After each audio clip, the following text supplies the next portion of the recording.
고린도전서 10장 10절부터 13절까지의 말씀입니다. 신약성경 274면 고린도전서 10장 10절 말씀. 너희 중에 어떤 이들이 원망하다가 멸망시키는 자에게 멸망하였나니 너희는 저희와 같이 원망하지 말라. 저에게 당한 어떤 일이 겨울이 되고 또한 말세를 만난 우리의 경계로 기록하였느니라. 그런즉 손질러 사용하는 자는 넘어질까 조심하라. 사람이 감당할 시험 밖에는 너에게 당할 것이 없나니 오직 하나님은 미쁘사 너희가 감당치 못할 시험 당함을 허락지 아니하시고 시험 당할 즈음에는 또한 피할 길을 내사 너희로 능히 감당하게 하시느니라. 아멘. 오늘 본문 고린도전서 10장은 우리 인생의 삶 속에 당하는 시험에 대한 말씀을 하고 계십니다. 어떤 의미에서 볼 때 우리는 시험과 시련의 연속이라고 볼 수 있습니다.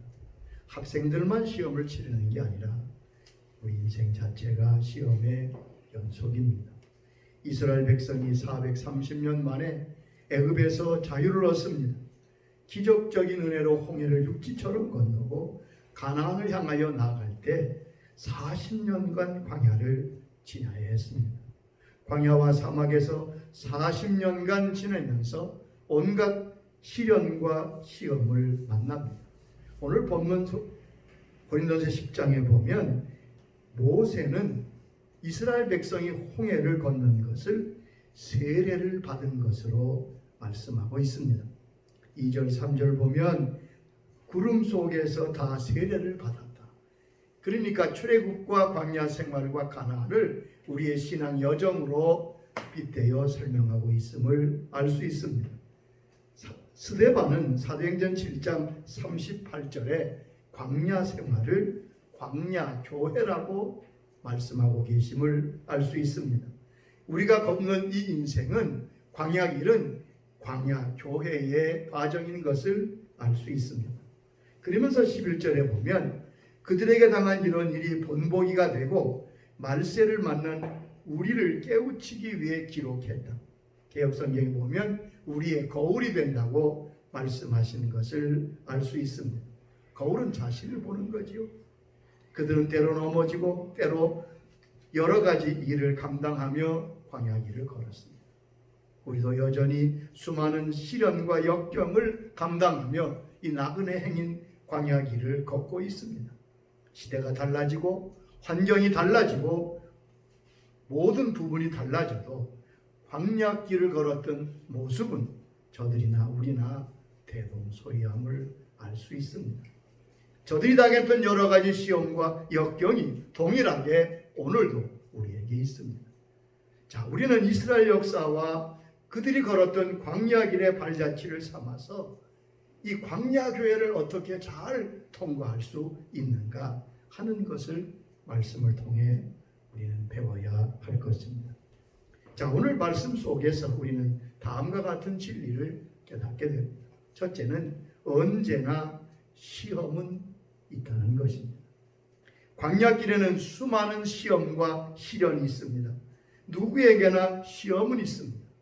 그리고 우리가 주님 나라 갈 때까지 시험은 계속될 것입니다.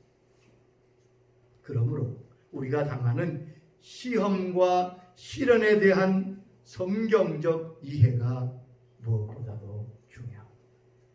우리가 날마다 시험과 시련을 당하면서 그것이 무슨 뜻인지를 모른다면 그것이 어찌 우리에게 은혜가 되겠습니까? 이해를 잘하면 이길 수 있는 그러한 길이 보이게 될 것입니다. 첫째, 시험은 죄가 아니라고 아닙니다. 시험 자체는 죄가 아닙니다. 많은 분들이 시험과 역경을 만나면 꼭 죄와 연결해서 생각하는 경향이 있는데 그것은 좀 빈당한 생각입니다. 히브리 4장 15절에 보면 우리 대제사장이신 주님을 설명하면서 우리와 같이 어려움을 채우란 분이지만 우리같이 똑같이 시험을 받으시되 죄는 없으시다고 말씀하십니다. 우리 주님이 시험을 받으셨습니다. 그러므로 시험 받는 것을, 시련 당하는 것을 죄악시하지 않도록 해야 합니다. 시험과 죄는 관계가 없어요. 시험은 죄가 아닙니다. 두 번째는 시험 당하는 것은 이상한 일이 아니라고 말씀합니다. 자, 베드로전서 4장 12절을 한번 읽어볼까요? 381페이지에 보면 자, 우리가 당하는 어려운 시험이 어떤 것임을 그 성격을 말씀하고 있습니다. 그리스도께서 이미 육체의 고난을 베드로전서 4장 12절 13절 사랑하는 자들아 너희를 시련하고 오는 불시험을 이상한 일 당하는 것 같이 이상히 여기지 말고 오직 너희가 그리스도의 고난에 참여하는 것으로 즐거워하라. 이는 그의 영광을 나타나실 때에 너희로 즐거워하고 기뻐하게 하려 함이라. 자, 우리가 당하는 불시험은 이상한 일 당하는 것 같이 이상히 여기지 마라. 도리어 그리스도의 고난에 참여하는 것으로 즐거워하라고 말씀하고 있습니다. 시험을 당하고 시련을 당하는 것은 특별한 일이 아닙니다. 이상한 일도 아닙니다. 특별히 나만 당하는 것이 아닙니다. 보편적인 것입니다. 나를 예외적으로 여기는 것은 우리가 시험을 어렵게 할 뿐입니다. 다른 사람은 어려움이 없는데 꼭 나만 시험이 있다고 생각하는 분들이 의외로 많아요. 왜 나만 이런 고난을 겪느냐고 생각하는 분들이 있습니다. 여러분, 그렇지 않습니다. 모든 사람에게 시험이 있습니다. 주님께도 시험을 당하셨잖아요. 혹 이런 생각을 할 수 있습니다. 나는 기도를 많이 하고 믿음이 좋으니까 시험이 없을 거라고. 아니요. 주님은 40일 금식하시며 시험 받으셨습니다. 그런 생각을 하는 분이 있다면 이미 그는 시험에 든 것입니다. 우리는 시험을 이기며 사는 것입니다. 이상한 일이 아닙니다. 병든 것만 시험이 아니고 건강할 때 더 큰 시험이 있습니다. 잘 안 되는 것만 시련이 아닙니다. 잘 되는 것이 도리어 큰 시험일 수 있습니다. 우리가 특별히 믿음으로 바로 살려고 결심하면 큰 시험이 뒤따르는 것을 알 수 있습니다. 이상한 일이 아닙니다. 여러분, 시험과 시련을 당연히 받아들이는 것만큼 우리는 시련을 쉽게 이길 수 있습니다. 기도드릴 때 시험이 있습니다. 시험이 없기를 기대하지 마세요. 주님도 우리에게 기도를 가르치시면서 시험에 걸리지 않도록 시험 없도록 기도하라고 말씀하지 아니하시고 시험에 들지 않게 시험에 지지 않도록 하나님께 간구하라고 가르쳤던 것을 알 수 있습니다. 자, 그러면 시험은 무슨 의미입니까?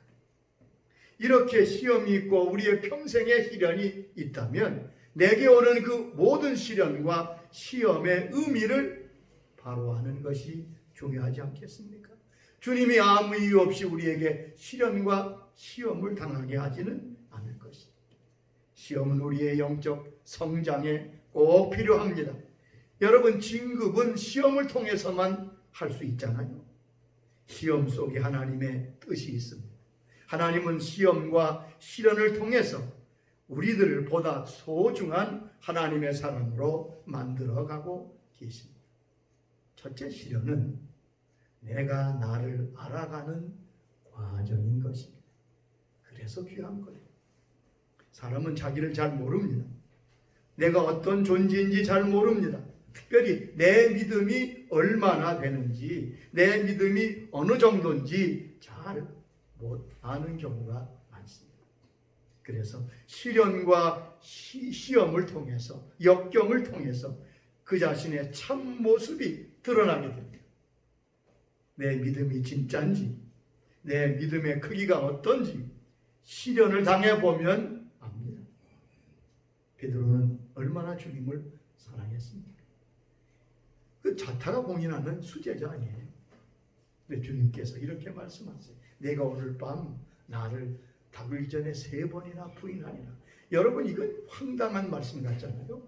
베드로는 아마 굉장히 답답했을 겁니다. 아니, 주님이 나를 이렇게도 믿지 못하시나? 그래서 장담합니다. 다른 사람이 다 주를 버릴지라도 나는 결코 주님을 부인하지 않겠습니다. 여러분 성경에 보세요. 그건 베드로의 진심이었습니다. 그러나 어떻게 됐어요? 작은 계집종 앞에서 그것도 3번이나 나중에는 주님을 저주까지 하면서 부인했던 사실을 우리가 기억합니다. 시련은 이처럼 나의 참모습을 보게 합니다. 나는 실력이 있습니다. 큰 소리 칠 거 없어요. 내가 그렇게 믿어도 소용없어요. 시험 초보면 시험 초보면 몇 점 나오는 거 보면 그 실력이 백일하에 드러나는 것처럼 여러분, 그러므로 이 시련과 시험을 통해서 우리는 내가 어떤 자임을 알아야 되는 것. 그러므로 우리의 믿음은 반드시 시험과 확증을 거쳐야 된다고 말씀합니다. 자, 고린도후서 13장 5절을 한번 읽어보십시오. 신약성경 300페이지에 보면 우리의 신앙은 이런 과정이 꼭 필요하구나 하는 것을 깨닫게 됩니다. 고린도후서 13장 5절 말씀입니다. 고린도후서 13장 5절.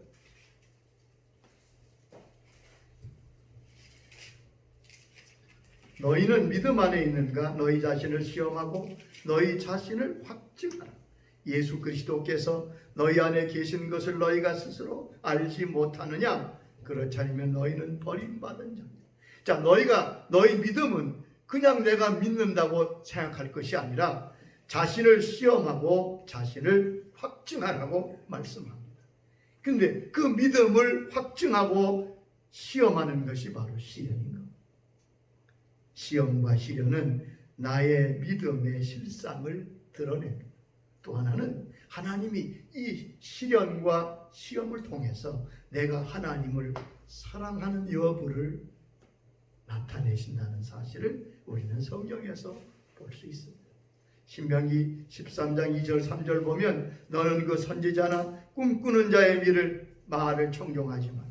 이는 너희 하나님 여호와께서 너희의 마음을 다하고 뜻을 다하여 너희 하나님 여호와를 사랑하는 여부를 알려하사 너희를 시험하신다. 여러분, 하나님이 우리를 시험하시는 목적 가운데 하나는 나의 사랑, 하나님을 향한 나의 사랑을 시험하시는 과정일 수 있다는 거예요.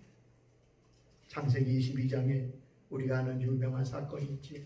하나님이 아브라함에게 내 아들 사랑하는 독자를 번제로 바치라는 말씀을 하십니다. 분명히 하나님이 아브라함을 시험하신다고 1절에 기록하고 있습니다.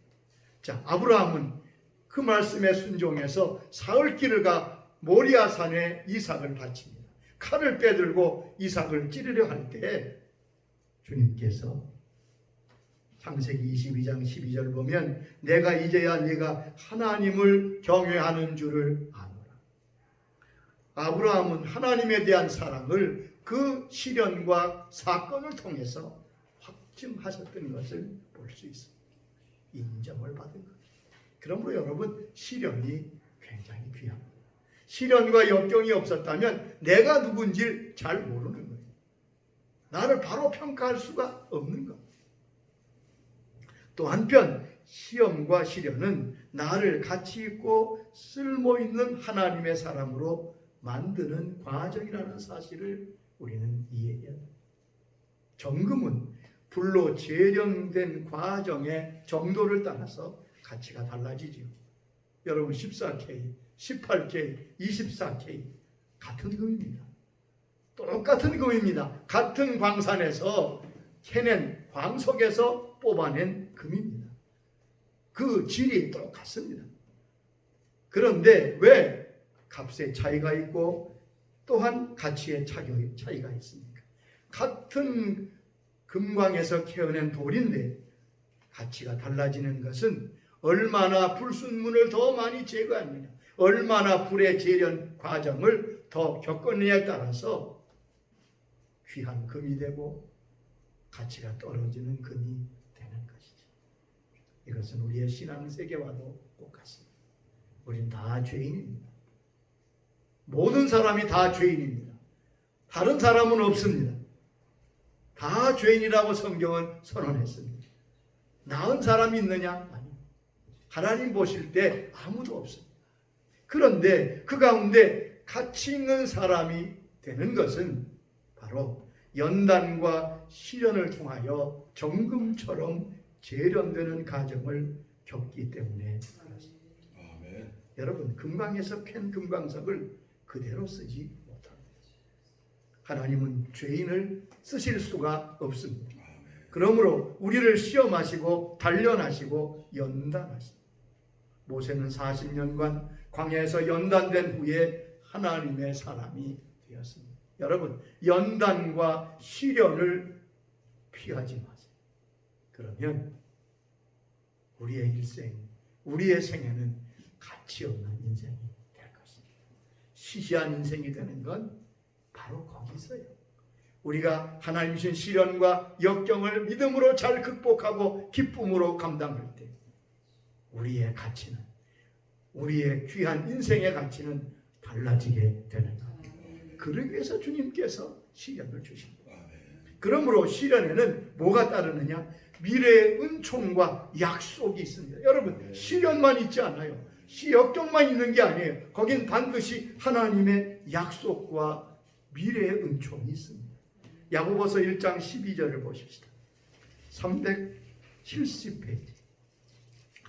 신약성경 370페이지 보면 시험을 참는 자는 복이 있도다. 이것에 옳다 인정하심을 받은 후에 주께서 자기를 사랑하는 자들에게 약속하신 생명의 면류관을 얻을 것입니다. 자, 시험을 참는 자는 복이 있다. 우리가 시련과 역경을 잘 감당하면 뭐라고 말씀했습니까?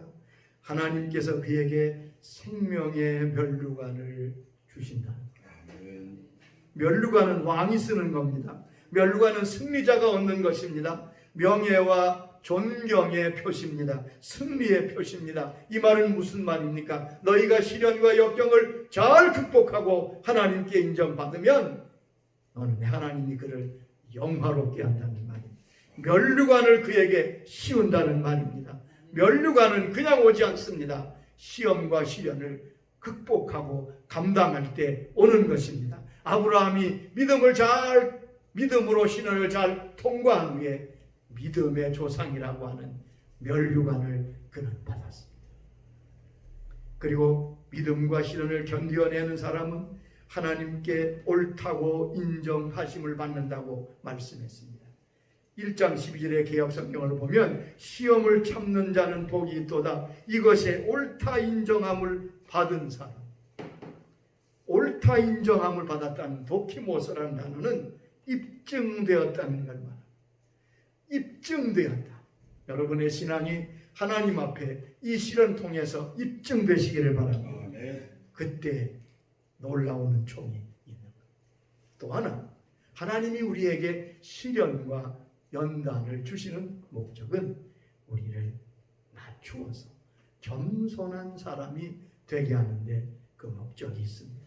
자, 신명기 8장 2절 말씀을 보겠습니다. 구약 274페이지 신명기 8장 2절에 보면 하나님께서 시련과 역경이 광야의 길을 걷게 하시는 이유를 친히 모세를 통해 설명하셨습니다. 네 하나님 여호와께서 이 40년 동안에 너의 광야의 길을 걷게 하신 것을 기억하라.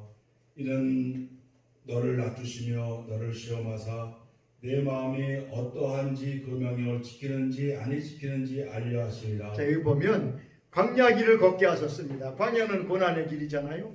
우리가 지금 걷는 광야의 길, 이스라엘이 40년 동안 걷게 된 이유가 무엇입니까? 하나님이 어떤 목적으로 걷게 하셨다고요? 이는 다 너를 낮추시며, 두 번이나 2절 3절에 너를 낮추시며, 하나님의 목적이 낮추심에 있다는 말입니다. 잘 기억하세요. 여러분, 시련과 역경이 오면 낮추시기 바랍니다.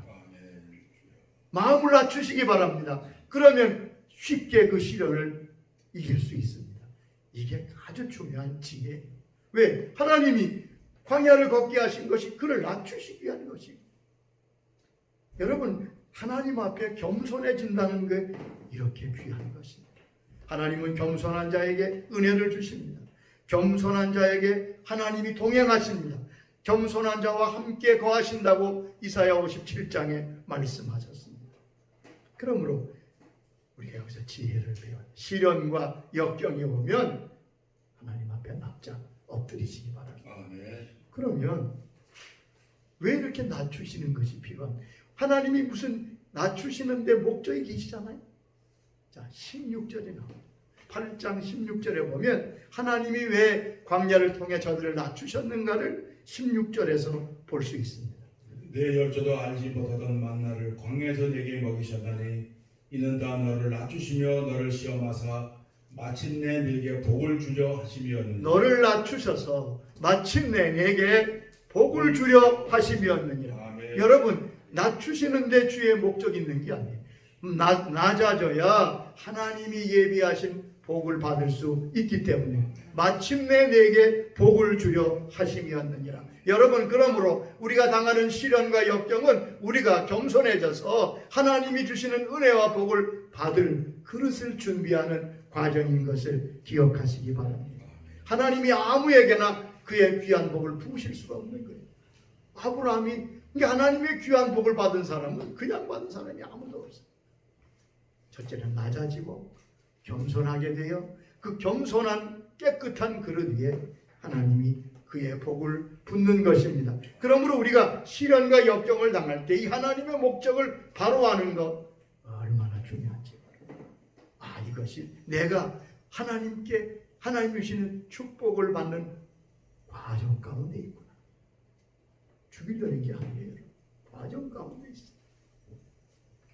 자, 그러면 시험에 대한 세 번째 진리는 무엇입니까? 그것은 시험은 이길 수 있고 감당할 수 있다는 진리입니다. 13절이 말씀했지요. 13절에 잘 나타나 있습니다. 너희가 감당치 못할 시험 당함을 허락하지 아니하신다. 여러분, 시험은 이길 수 있습니다. 시련은 반드시 이깁니다. 이게 믿음의 생각입니다. 여러분, 어떤 생각으로 시련을 만나느냐가 매우 중요합니다. 이스라엘 백성의 실패가 무엇입니까? 어렵기만 하면 항상 그들의 말이 무엇이었어요? 우리를 왜 광야에서 죽이려고 인도했느냐? 여러분 생각해 보세요. 하나님이 저들에게 승리를 주시고 축복을 주시려고 인도하시는데 저들의 생각은 여기서 우리가 죽는구나. 매장지가 없어서 우리를 여러분, 이건 믿음의 생각이 아니에요. 하나님은 믿음에만 반응하십니다. 꼭 기억하세요. 그러니까 우리가 믿음의 생각을 가지는 게 무엇보다도 중요합니다. 성경은 뭐라고 말씀하십니까? 감당할 수 있다. 이길 수 있다. 여러분, 우리가 당하는 모든 시련과 역경은 이길 수 있습니다. 이깁니다. 감당할 수 있습니다. 그러면 어떻게 할 때 감당할 수 있습니까? 이길 수 있다. 구호로 이길 수 있는 게 아니잖아요. 오늘 여기 본문에 귀한 몇 가지 진리가 나옵니다. 자, 우리 본문 12절을 다시 한번 읽어보세요. 그런즉 선질로 생각하는 자는 넘어질까 조심하라. 자, 시험에 대한 말씀을 하시면서 12절에 선줄로 생각하면 넘어질까 조심하라. 이게 무슨 의미겠어요? 겸손함으로 시험을 이긴다. 그걸 말씀합니다. 너희가 시험에 넘어지지 아니하고 이기려면 겸손해야 된다. 하나님이 시련 주시는 목적과 똑같지요. 하나님 우리를 낮추시기 위해서 시련을 주십니다. 그렇기 때문에 자기를 낮추는 것이 시련을 극복하는 비결입니다. 어떤 분들은 시련과 역경에 원망합니다. 하나님과 맞섭니다. 이 어리석은 얘기입니다. 시험과 시련은 교만함을 가지고 이길 수 없습니다. 겸손한 자만이 이길 수 있습니다. 여러분, 하나님 앞에 마음을 낮추시고 서시기 바랍니다. 그러면 그 시련은 우리 생각보다 쉽게 지나갈 수 있습니다. 두 번째는 기도함으로 시험과 시련을 이깁니다. 이건 만고의 법칙이지. 야고보 5장 13절 보면 너희 중에 고난당하는 자가 있느냐? 그는 기도할 것이요. 시험과 시련이 온다는 것은 기도하라는 사인입니다. 그 시간은 기도할 때입니다. 시편 50장 15절 말씀, 환난 날에 나를 부르라. 내가 너를 건지리니 내가 나를 영화롭게 하리라고 말씀했습니다. 주님도 겟세마네 동산에서 계속 잠자는 제자들에게 뭐라고 말씀하셨지요? 시험에 들지 않게 깨어 기도하라. 여러분, 시험과 역경의 때는 무조건 기도할 때입니다. 아멘. 시편 32장 6절을 보십시다. 시편 32장 6절 보면 우리가 드리는 기도가 얼마나 시험을 이기는 힘이 있는가를 알 수 있습니다. 시편 32장 6절의 말씀입니다. 823면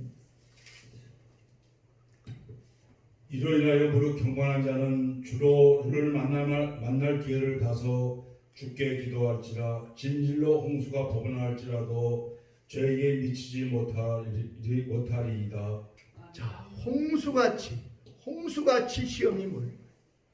여러분 홍수를 겪어보셨지요? 홍수는 우리 인간의 힘으로 통제가 안 되는 겁니다.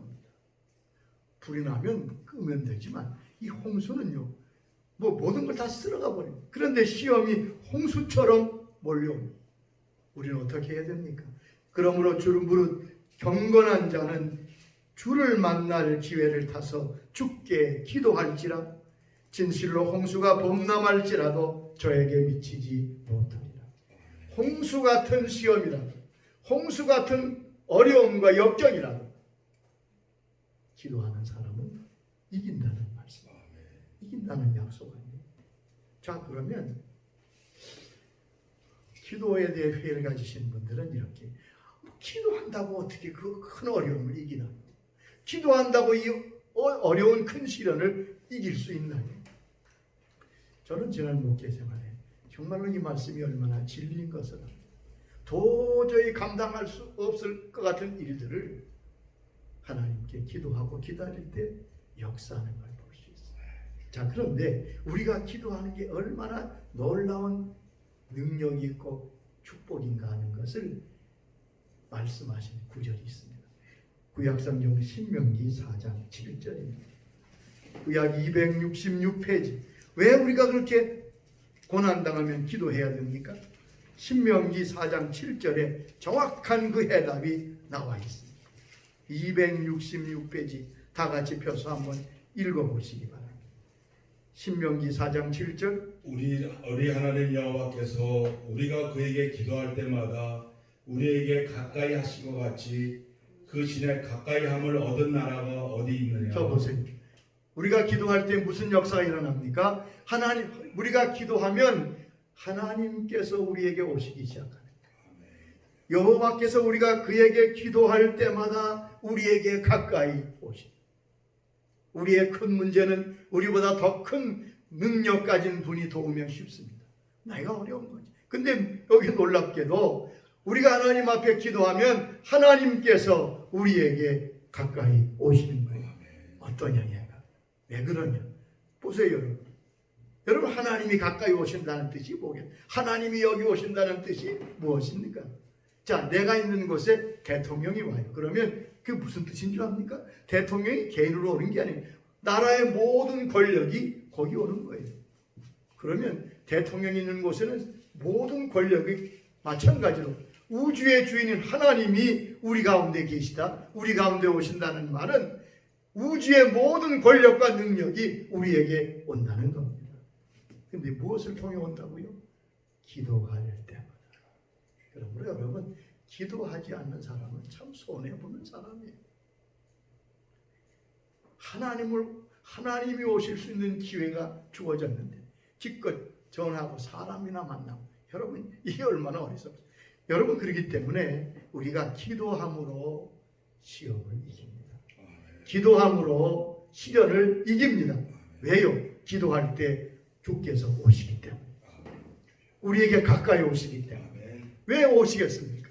우리의 모든 가운데 역사하시려고 오십니다. 주님만 오시면 문제는 해결되잖아요. 풍랑으로 고생하고 이제 물에 빠져 죽기 직전의 제자들에게 주님께서 바다를 육지처럼 걸어서 오실 때 어떻게 됐어요? 풍랑이 잔잔해지고 저들의 문제는 한순간에 해결됩니다. 바로 그것입니다. 우리가 기도할 때 주님이 오신다는 거예요. 그러므로 시련과 역경을 기도함으로 이긴다는 것은 진리입니다. 마지막 세 번째는 하나님이 피할 길을 내신다. 13절에 말씀. 하나님은 길을 내십니다. 우리의 시련과 문제에 대해서 길을 준비하고 계십니다. 하나님께 길이 있음을 잊지 마십시오. 이사야 43장 19절 보면 하나님이 광야에 길을 내시고 사막에 강을 내신다. 여러분, 어차피 우리는 이 광야 길을 걸어서 천성을 향해 나갈 것입니다. 우리가 아무리 피하려고 해도 피할 수 없는 것은 시련과 역경이, 시련과 시험 역경이 계속 우리에게 다가온다는 것입니다. 그 이상한 일 아닙니다. 죄도 아닙니다.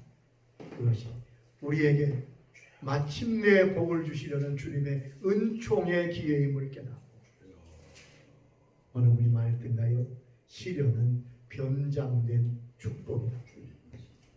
그렇습니다. 오늘 주신 말씀처럼 여러분이 다 주 안에서 승리하시기를 바랍니다. 주님 감사합니다. 주께서 말씀하셨으니 이 말씀을 듣는 모든 주의 자녀들 주님께서 새 힘을 주시고 그 자리에서 무릎 꿇고 기도하고 승리하는 은혜가 있게 하옵소서. 예수님의 이름으로 기도하옵나이다.